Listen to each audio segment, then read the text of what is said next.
കൃഷ്ണായ വാസുദേവായ ദേവകീനന്ദനായ ച നന്ദഗോപകുമാരായ ഗോവിന്ദായ നമോ നമഃ. മാറാടി തിരുമധുര ശ്രീകൃഷ്ണസ്വാമി ക്ഷേത്രത്തിൽ ഫെബ്രുവരി 17 തുടങ്ങി ഫെബ്രുവരി 25 അവസാനിക്കുന്ന വിധത്തിൽ നവീകരണ കലശം നടക്കുകയാണ്. 1 നൂറ്റാണ്ടിലേറെ കാലമായി ചൈതന്യ വർധനത്തിനുള്ള ക്രിയകൾ അവിടെ നടന്നിട്ട് അവിടെ ജീർണമായ ശ്രീകോവിലുകൾ പൊളിച്ച് നൂതന ശ്രീകോവിൽ പണിത് അവിടെ ഭഗവാനെ പുനഃപ്രതിഷ്ഠ നടത്തുന്ന ചടങ്ങാണ് നവീകരണ കലശം. 17 അങ്കുരാരോപണത്തോടുകൂടി ആരംഭിച്ച് ഫെബ്രുവരി 22 പ്രതിഷ്ഠയും അന്ന് നടയടച്ച് ഫെബ്രുവരി 25 4ാം കലശവുമായിട്ടാണ് ഈ സങ്കീർണങ്ങളായ താന്ത്രിക ക്രിയകൾ അവസാനിക്കുന്നത്. അതിൽ ഫെബ്രുവരി 22 ഭഗവാന്റെ പ്രതിഷ്ഠ നടക്കുക. പ്രതിഷ്ഠ എന്ന് പറയുമ്പോൾ കേവലം അവിടെ കൊണ്ടുവന്ന് സ്ഥാപിക്കുക എന്നുള്ള അർത്ഥത്തിലല്ല ഉദ്ദേശിക്കുന്നത്. വളരെ വളരെ സങ്കീർണങ്ങളായിട്ടുള്ള നിരവധി താന്ത്രിക ക്രിയകൾ തലേ ദിവസങ്ങളായിട്ടും അന്നും എല്ലാം ചെയ്തതിന് ശേഷം സുമുഹൂർത്തത്തിൽ തന്ത്രി ദേവനെ ശ്രീകോവിലിൽ ശ്രീപീഠത്തിങ്കൽ പ്രതിഷ്ഠിക്കുന്നു. അതിനു മുമ്പ് പീഠത്തിൻ്റെ പ്രതിഷ്ഠകൾ കഴിയും. അതിനുശേഷമാണ് വിഗ്രഹപ്രതിഷ്ഠ നടത്തി ജീവകലശാഭിഷേകം. ജീവകലശം എന്ന് പറഞ്ഞാൽ നമ്മൾ ഈ പൂർണ്ണമായിട്ടുള്ള ഒരു നവീകരണം, അതായത്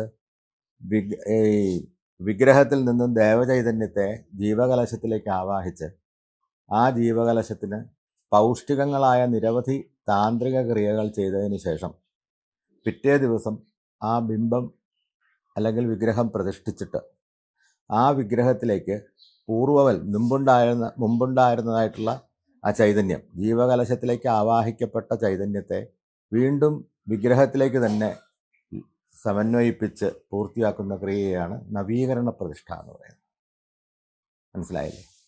അപ്പോൾ നൂതന പ്രതിഷ്ഠയും നവീകരണ പ്രതിഷ്ഠയും തമ്മിലുള്ള വ്യത്യാസം എന്ന് പറയുന്നത്, നൂതന പ്രതിഷ്ഠ നിന്നും വ്യത്യസ്തമായി മുൻപുണ്ടായിരുന്ന വിഗ്രഹത്തിലെ ചൈതന്യത്തെ ജീവകലശത്തിലേക്ക് ആവാഹിച്ച് ആ ജീവകലശത്തിന് സങ്കീർണങ്ങളായ നിരവധി താന്ത്രിക ക്രിയകൾ കൊണ്ട് പുഷ്ടി വരുത്തിയതിന് ശേഷം ബിംബം ശുദ്ധിയാക്കി ഒരു നൂതന വിഗ്രഹം എങ്ങനെയാണോ ശ്രീകോവിലിൽ പ്രതിഷ്ഠിക്കുന്നത് അതേമാതിരി തന്നെ ഈ വിഗ്രഹവും പ്രതിഷ്ഠിച്ചതിന് ശേഷം മുമ്പുള്ള വിഗ്രഹത്തിലുണ്ടായിരുന്ന ചൈതന്യത്തെ ഈ വിഗ്രഹത്തിലേക്ക് ലയിപ്പിക്കുന്നു.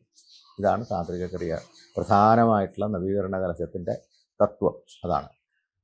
അപ്പോൾ ഈ വിഗ്രഹത്തിൽ മുമ്പുണ്ടായിരുന്ന ദേവൻ്റെ ചൈതന്യം മുഴുവൻ നവീകരിക്കപ്പെട്ട് ശുദ്ധിയാക്കി പുഷ്ടി വരുത്തി തിരികെ വിഗ്രഹത്തിലേക്ക് സമന്വയിപ്പിക്കുന്ന ക്രിയയാണ് നവീകരണ കലശം. ഒരു നൂതന പ്രതിഷ്ഠയേക്കാൾ കൂടുതൽ സാങ്കേതികത കൂടുന്നതും സങ്കീർണതയും കൂടുന്നതുമായിട്ടുള്ള നിരവധി താന്ത്രിക കർമ്മങ്ങളാണ് ഇതിൽ വരുന്നത്. സംഹാരതത്വ ഹോമം, ഇങ്ങനെയുള്ള ജീവകലശം, ആവാഹന, ധ്യാനാധിവാസം, ഇങ്ങനെയുള്ള അനവധി താന്ത്രിക ക്രിയകൾ ഇതിൽ ഉൾപ്പെടുന്നുണ്ട്. അപ്പോൾ നമ്മളിപ്പോൾ അതിൽ പ്രതിഷ്ഠ കഴിഞ്ഞിട്ട് തന്ത്രി അവസാനിപ്പിക്കുന്നത് എങ്ങനെയാണ്? ലോകാനുഗ്രഹ ഹേത്വർത്ഥം സ്ഥിരീഭവ സുഖായന, അല്ലയോ ഭഗവാനെ, ലോകത്തിൻ്റെ മുഴുവൻ അനുഗ്രഹത്തിനായിക്കൊണ്ട് അങ്ങ് ഇവിടെ സ്ഥിതി ചെയ്യണം എന്ന് തുടങ്ങുന്ന പ്രാർത്ഥന ചൊല്ലി സർവ ചരാചരങ്ങൾക്കും മംഗളം വരുത്തുന്നതിന് വേണ്ടിയിട്ടാണ് ഈ പ്രതിഷ്ഠ അവിടെ ശ്രീകോവിലിൽ ഭഗവാനെ ശ്രീപീഠത്തെങ്കിൽ പ്രതിഷ്ഠിക്കുന്നത്. അപ്പം അതിൽ തന്നെ പറയുന്നുണ്ട്, ഭഗവാനെ അങ്ങ് സർവ്വവ്യാപിയാണ്, ഈ ലോകം പ്രപഞ്ചം മുഴുവൻ നിറഞ്ഞിരിക്കുന്ന അങ്ങേ ഈ ഒരു ബിംബത്തിൽ കുടിയിരുത്തി ആരാധിക്കുന്നത് എന്തിനാണ്? അപ്പോൾ എന്താന്ന് വെച്ചാൽ ഈ വായു സർവ സ്ഥലങ്ങളിലും നിറഞ്ഞു നിൽക്കുന്നതാണെങ്കിലും ആ വായുവിൻ്റെ പ്രസൻസ്, വായുവിൻ്റെ സാമീപ്യം നമ്മളറിയുന്നത് വിശറി കൊണ്ട് വീശുമ്പോഴാണ്. നമുക്ക് കാണാൻ പറ്റുന്നില്ല. അത് അനുഭവവേദ്യമാകുന്നത് വിശറി കൊണ്ട് വീശുമ്പോഴാണ് ആ വായുവിൻ്റെ സാന്നിധ്യത്തെ നമ്മൾ മനസ്സിലാക്കണം. എന്ന് പറഞ്ഞതുപോലെ പ്രപഞ്ചം മുഴുവൻ നിറഞ്ഞിരിക്കുന്നതായിട്ടുള്ള ഭഗവാനെ ഒരു വിഗ്രഹത്തിലേക്ക് സമന്വയിക്കുമ്പോഴാണ് നമ്മളെപ്പോലെയുള്ളവർക്ക് അതിൻ്റെ അനുഭവം കിട്ടുന്നത്. ഇപ്പോൾ യോഗിമാരെ സംബന്ധിച്ചിടത്തോളം അല്ലെങ്കിൽ മഹർഷിമാരെ സംബന്ധിച്ചിടത്തോളം അവർക്ക് വിഗ്രഹത്തിൻ്റെ ആവശ്യമില്ല. അവർക്ക് നേരിട്ട് പ്രപഞ്ചത്തിൽ നിന്നും ഭഗവാനെ അനുഭവവേദ്യമാക്കാനും കാണാനും അല്ലെങ്കിൽ അവർക്ക് സാധിക്കും. പക്ഷേ ലൗകികരായിട്ടുള്ള ഭക്തജനങ്ങൾക്കാവട്ടെ അവർക്ക് ഒരു ബിംബത്തിൽ ആരോപിക്കപ്പെടുമ്പോഴാണ് നമുക്ക് അതിൻ്റെ പ്രസൻസ് അറിയാൻ പറ്റും. മനസ്സിലായില്ലേ? അപ്പോൾ അതുമാണ് ക്ഷേത്രത്തിൻ്റെ പ്രാധാന്യവും അതുതന്നെയാണ്. അപ്പോൾ അങ്ങനെയുള്ള ഈ വളരെ പ്രധാനപ്പെട്ടതായിട്ടുള്ള ഈ പ്രതിഷ്ഠാക്രിയകൾ നടക്കുന്ന സമയത്ത് എല്ലാ ഭക്തരും അവിടെ വരിക, എല്ലാവരും ഭഗവാന്റെ അനുഗ്രഹത്തിന് പാത്രീഭൂതരാവുക, എല്ലാവരും അനുഗ്രഹം സ്വീകരിക്കുക. ഇതാണ് നമ്മൾ എല്ലാവരും ചെയ്യേണ്ടത്. അപ്പോൾ അതിനുപരിയായിട്ട് ഭൗതികമായും ആത്മീയമായിട്ടുള്ള പുരോഗതിയാണല്ലോ മനുഷ്യനെ നിലനിർത്തിക്കൊണ്ടു പോകുന്നത്. അപ്പോൾ ഒരു ക്ഷേത്രത്തിനാണെങ്കിലും ഈ ഈശ്വര ചൈതന്യത്തിൻ്റെ വർധനവിനോടൊപ്പം തന്നെ മറ്റ് ഭൗതികങ്ങളായിട്ടുള്ള ഒരുപാട് കാര്യങ്ങളും ആ ക്ഷേത്രങ്ങളിൽ വികസിക്കേണ്ടതായിട്ടുണ്ട്. അപ്പോൾ ആ കാര്യങ്ങൾക്കും ആത്മീയമായിട്ടുള്ള കാര്യങ്ങൾക്കും ഭൗതികമായിട്ടുള്ള കാര്യങ്ങൾക്കുമെല്ലാം ഭക്തജനങ്ങളുടെ ഭാഗത്തു നിന്നും എല്ലാവിധ സഹകരണങ്ങളും ഈ ക്ഷേത്രത്തിൽ ഉണ്ടാവണം.